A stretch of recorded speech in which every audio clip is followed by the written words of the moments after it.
অতীতের মুখোমুখি পরশুরাম, বনের হত্যা রহস্য ভেদ করতে বিপদে কুসুমপুরে। পরশুরাম সিরিয়ালে বরাবরের মতোই ফ্রেশ প্রোমো না দিয়ে এপিকাট প্রোমো দিল।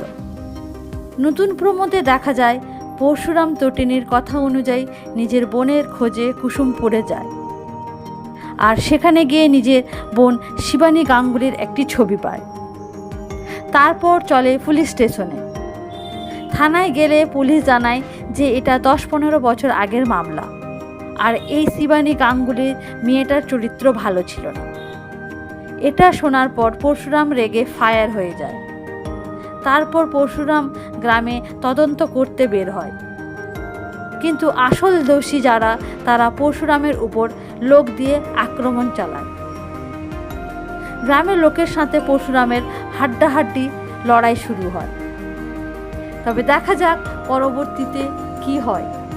পরশুরাম কি পারবে তার বোনের হত্যাকারীদের খুঁজে বের করতে?